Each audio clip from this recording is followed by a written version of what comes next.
So Jesus and his disciples were walking through the cornfields on a Sabbath day, and some of the disciples were picking some of the corn. The religious leaders noticed, and immediately they pounced on Jesus. Look, why are they doing something on the Sabbath day that is forbidden? They say to him. Now, it was actually only forbidden to harvest on the Sabbath, right? Not to pick for consumption. But the Pharisees didn't bother finding out that detail, did they? They just sort of jumped straight into their conclusion, straight to their judgment. I'm guessing we can empathise a little with the religious leaders here today, right? Yeah? We know what it's like to jump to conclusions, don't we? Sort of straight to the judgment.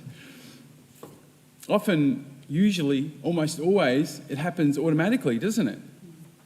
We don't spend much time kind of weighing up the evidence or the factors, really thinking about what was going on here. No, we just, boom, straight there, judgment. And you know, sometimes our judgment, our conclusion might be accurate. But when we make our conclusion without really taking time to ponder and to reflect, rarely is that conclusion, or that, especially that judgment, rarely is it helpful for anyone. Because what tends to happen in that case is that one person is the winner and one person is the loser, right? One's the good and one's the bad, right? That's just how it works, right? That kind of mechanism within us. Rather than helping us to grow in love, when we use the law in that way, it actually divides us. Now, for all kinds of reasons, as we know, that judgment just happens, right? Not a lot we can do about it. What is important, though, is that hopefully, firstly, we have the self-awareness to recognise that we're judging, right? That's step one. If we don't have that, we're in trouble. So firstly, you've got the self-awareness to, I've made a judgment here. And secondly, what's important is how we respond to the judgment, right? I want to offer 3 ways that we might respond to judgment. The first is to entertain it, to think about all the reasons why our judgment is right. That person, yes, they shouldn't have done that, and it's wrong.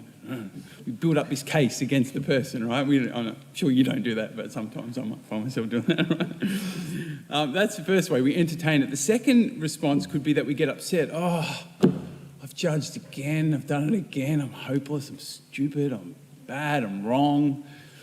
Ever done that? Okay, that's the second one.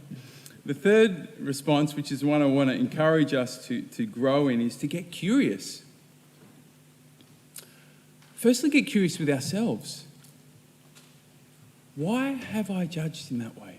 Where is that coming from? Am I upset? Am I hurt about something? Is that why I'm judging this person?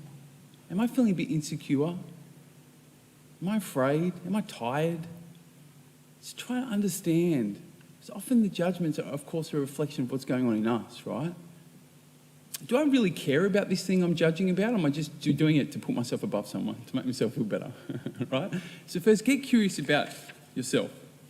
Where's it coming from? Secondly, get curious about the person or the people that you are judging. Well, what's going on with them? Why might they be behaving in that way? What are the factors that I perhaps can't see? Now, after we do that kind of work, which I would want to suggest is a work of love, to make an effort to really think through the various contributing factors, we might still come to a conclusion that, yep, that's wrong, right? And we might make some kind of judgment about whether it's good or bad or right or wrong or whatever. But what we'll probably find is that in the process of weighing up the factors, the need to judge the person isn't so strong anymore. You might find that the judgment has actually been superseded by understanding and compassion.